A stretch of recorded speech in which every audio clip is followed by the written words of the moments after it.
Good afternoon. It's my pleasure to welcome you here today. My name is Gerard Fitzgerald, and I am the president of the Uniformed Firefighters Association of Greater New York City.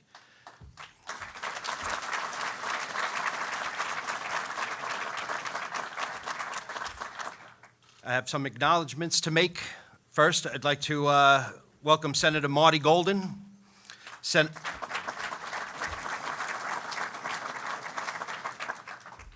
Senator James Sanders Jr., Assemblyman Peter Abadi, Assemblymember Robert Carroll, Assemblymember Michael Dendecker, Assemblymember Mark Jonai, Assemblymember Joe Lentol, Assemblymember Deborah Glick, Assemblymember Yu Lean New, Assemblymember Clyde Vanell, and Assemblymember David Weprin. We also have Melissa DeRosa, who is the secretary to the governor, Alfonso David, counsel to the governor, Roberta Reardon, commissioner, New York State Department of Labor, and Lola Brabham, acting commissioner, New York State Department of Civil Service. I'd also like to acknowledge all the members from the different unions. We have fire, police, corrections, sanitation. I hope you heard that. That are here. That this bill will hopefully improve their lives, or God forbid, if their families need it. Okay. So I'll go back to my speech.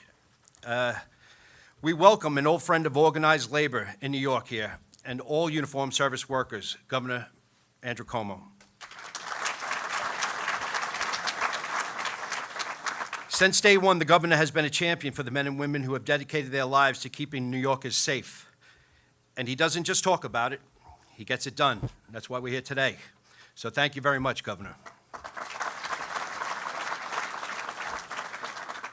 I would also like to acknowledge the specific lawmakers in our state legislature who helped get us here today as well. Senate Majority Leader John Flanagan, Assembly Speaker Carl Heastie, Chair of the Chair of the Assembly Government Employees Committee, Peter Abate, and Chair of the Civil Service and Pensions Committee, Marty Golden. We have no better friends than Peter and Marty, just to give them a shout out from me. Thank you all very much for your support and hard work on behalf of firefighters and our families. Okay, we'll hold the applause to the end. I don't know if there's anything to applaud anymore, but let's go. All right?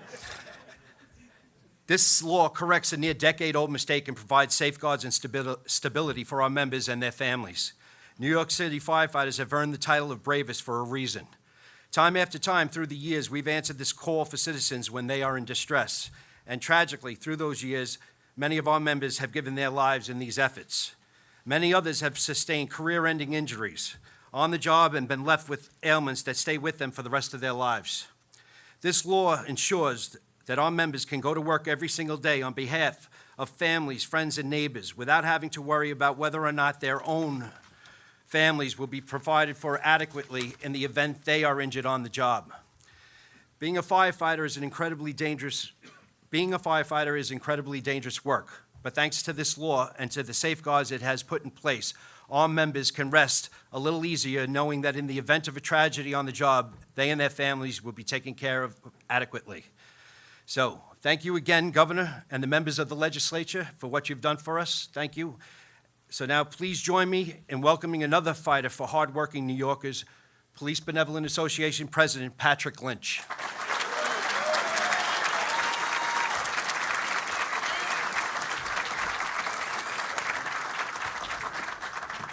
I'm not as tall as the governor. You got to pull a little step out for me. You know, today's an important day. It's an important day because there's been a long fight and journey to get here. But a person that's been with us all throughout that fight from the beginning, who said, I'll make this a priority, and wasn't quiet about it. He said it in front of our delegate body, and you can imagine how difficult that can be and rough that we are on our delegate union meetings. But he said it. I'll stand with you. We'll get it done. He stood on the Capitol steps with firefighters and police officers and said, this is right. This is a priority. It needs to be done, and it needs to be done sooner than later. Why? Because our police officers and firefighters are out in the street as we speak.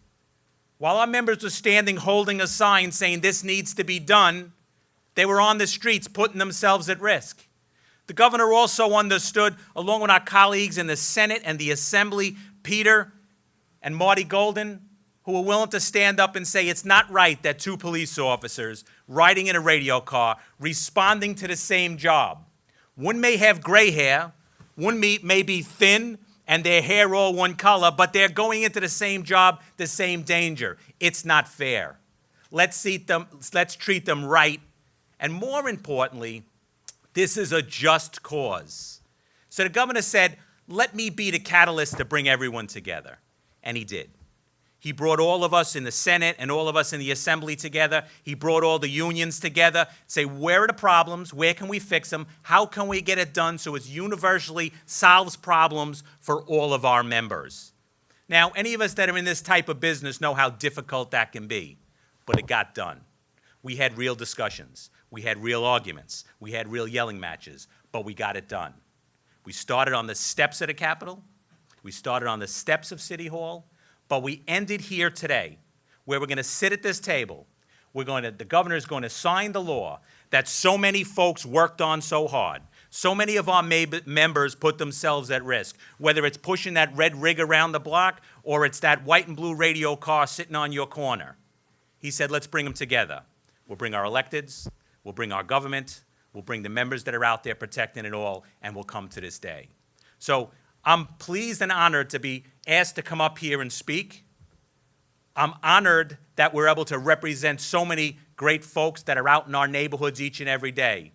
And it's my pleasure and my honor to introduce the final step of this long process, a process that is a lot of hard work, where we sit at this table and sign this bill.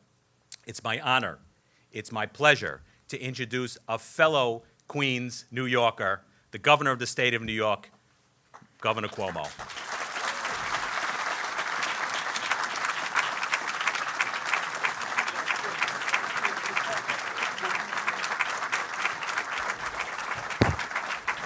Thank you very much. Thank you. Wow, what a great day and what a pleasure to be here. This was a lot of work. A lot of people worked very hard, but you're right, it was a just cause, it was the right thing, and at the end of the day, the state of New York does the right thing. Let's give another round of applause to the legislators who are here today, who are a big help. To the labor leaders who are here, first, Gerard Fitzgerald. Congratulations on your position, and thank you for working on this with us. Vinny Alvarez from the CLC, let's give him a round of applause. Jake Lamonda, congratulations, good to be with you, Jake. Let's give him a round of applause. We have Joe Mannion, we have Harry Nespoli, a good friend of my father. My schoolmate, Mike Palladino, is here today. Roy Richter, John Skinner, thank you very much for being here. And last but certainly not least, Pat Lynch, my buddy from Queens.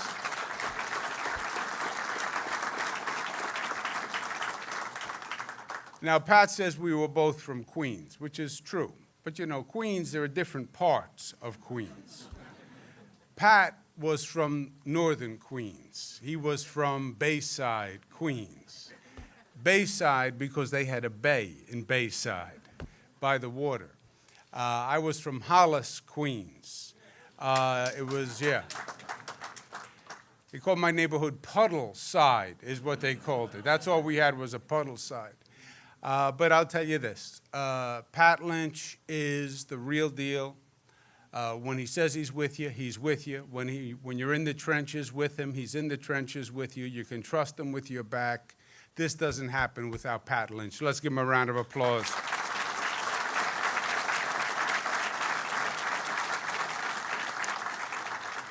And it truly is my pleasure to be with you today. You are the finest uniformed force, not just in this state, but in this nation and maybe in this world. Give yourselves a round of applause.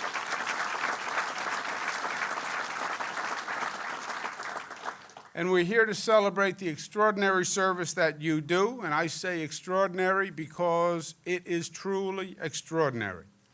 I know the reality that you face. I've seen it. And it's hard out there. It's harder than it's ever been before. And the job is tougher than it's ever been before. We have emergencies, we have disasters, we have violence like never before. We have natural disasters that have never happened before. My father, God rest his soul, was governor for 12 years. In 6 years, I had more natural disasters than my father had in 12. It is a scarier world. I just got word walking in today, a tornado touched down in Buffalo just now. And I'll be leaving here to go to Buffalo to deal with the tornado. We never had tornadoes in Buffalo. We didn't have floods in the mid-Hudson. We didn't have Superstorm Sandy in New York. This is all a new and different reality. We didn't have this level of violence. We didn't have this level of fear. And you have stepped up time and time again. I've seen sanitation workers out there during Superstorm Sandy working shift after shift to keep people safe, not knowing if their own family was safe. But they were there helping others. Correction officers, whose job is more difficult today than it's ever been before. You have people in jails now, 40% mentally ill that you have to deal with. That was not a job for a correction officer. Mentally ill, you don't know at any given time what somebody's going to do. Police officers, I've seen police officers out there guarding protests, taking abuse from protesters with such diligence and professionalism that despite the provocation, they didn't move a muscle. God bless you, because I don't have that kind of patience and that kind of tolerance. Firefighters who rush into buildings. We take the 9/11 motorcycle ride every year when we leave from Rescue 1. And we retrace the steps of Rescue 1. Now, Rescue 1 knew they were going to the trade centers. And they knew what was going on in the trade centers. And when I'm riding my bike down that West Side Highway, I'm saying to myself, can you imagine what these guys were thinking going to the trade centers? They know what they're going into. They're listening to the radio reports. And not a one of them gets off the truck. How unnatural, how brave. The human instinct is to run from danger. And they actually run towards danger. That's what today is about for me. Growing up in Queens, I lived next door to a patrol officer, New York City police officer. We'll call him Pete. He was my father's good buddy. His son was my best friend. And we held him in such esteem. When he would work the night shift, all the kids played down at the other end of the block. God forbid you wake up Pete after the night shift. For two reasons. First, God forbid he ever came out of that house. And second, we just had such a respect and decorum for what he did. Pete was the neighborhood judge and arbiter. If there was any problems with the neighbors, any problems with the kids and the neighbors, you'd go see Pete. And you'd explain it to Pete, and you'd stand there in the street and explain it to Pete, and Pete would tell you what was the right thing. And there was no appeal from what Pete said. You know, that was it. That was the law. Back then, he used to bring the black and green police cars. This is before the time of most of you guys with that big bubble on top, the cherry on top of the car. And just seeing the car, we had such respect and esteem. And that's the word that it comes down to, is respect. My brother-in-law, Brian O'Donoghue, of the O'Donohues of Queens, 15 O'Donohues, you know, Irish birth control. I'll stop right there. He was a firefighter working down on Duane Street. My sister, Madeline, whenever he would work his shift, she would be up for the entire shift, worried about what was happening and when was he going to come home. He then went to law school at nights. He's now a fancy lawyer. Every time he sees me, he tells me he's going to sue the state. But the relationship was about respect. There was respect for the uniform. There was respect for the role. There was respect for the person. There was respect for the sacrifice. And the door swings both ways in life. Your role is to have respect for the public. But the door also swings the other way. And the public has to have respect for you. And I will say it. You haven't always gotten the respect from the public that you deserve.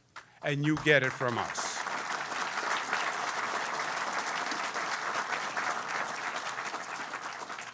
Now, before I was governor, they passed a bill in 2009. And there were two gross injustices in the bill. It was a pension bill.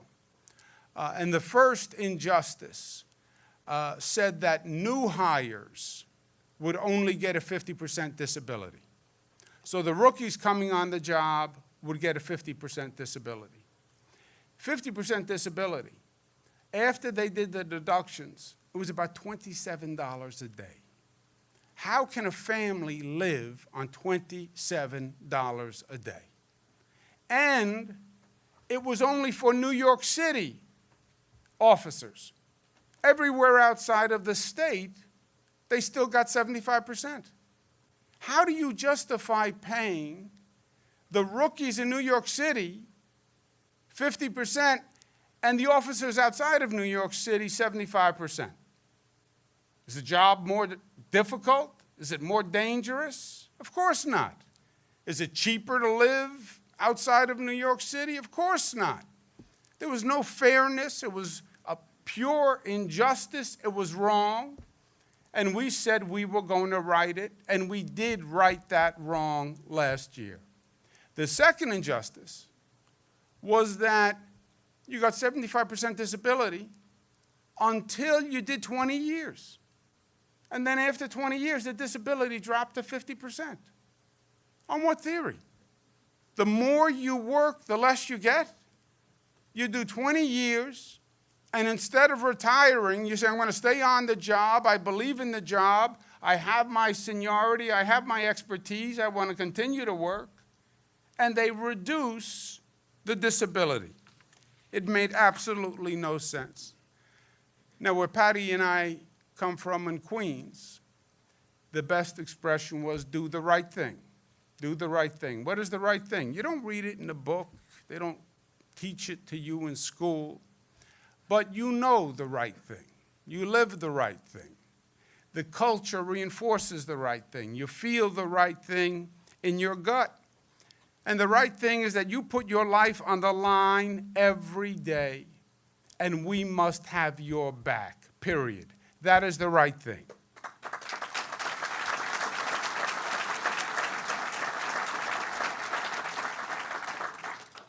Now, over my 7 years as governor, I have gone to too many funerals. I have seen too many good young men and women brutally, mercilessly killed, sometimes just for the uniform they wear, sometimes because of the uniform they wear, they are targeted for assassination. And call it what it is. We have had assassinations. Last week, Officer Familia leaves behind a 20-year-old daughter, 12-year-old twins. Same week, Trooper Joel Davis is killed, leaves behind an 18, 17, and 13-year-old. He was only 36 years old.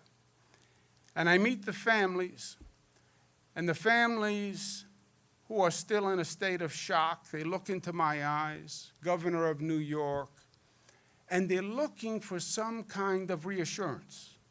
They're looking for me to say something that makes some sense of the madness and the needlessness. And I basically say the same thing. I say to the wife, when I'm hugging the wife, I say to the 8-year-old daughter when I'm holding her hand, your mom, your dad was a hero. And you should be proud of them because they dedicated their lives to helping other people. And there is no higher calling than what they did. And they went out doing what they loved doing. But don't worry, because we will be there for you. You are not alone. You may not have a father. You may not have your mother. But you have us. And we're going to make sure you get what you need in this life. And I say, don't worry, because society, this state will do the right thing and we will support you. That's our obligation.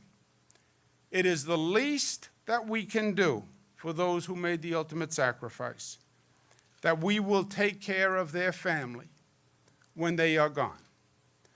Today I signed that bill, and that bill will protect families of all 64,000 uniformed members of the force and their families. God forbid anything happens. And that says every family will receive the full 3/4 disability. I don't care if you're a rookie, I don't care if you're on 10 years, I don't care if you're on 30 years. Everybody's going to get the 3/4 disability. And the statement is,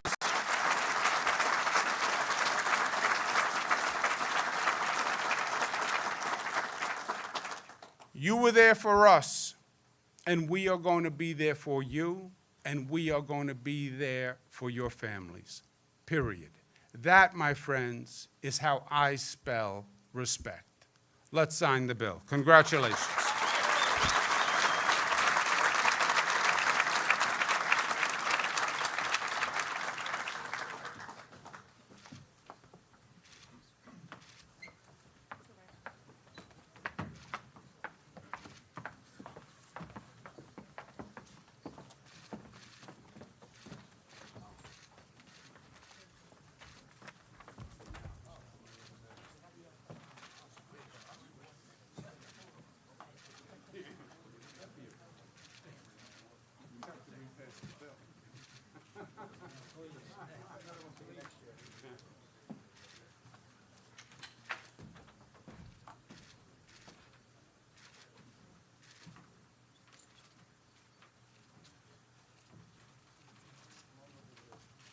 Congratulations, the bill is signed.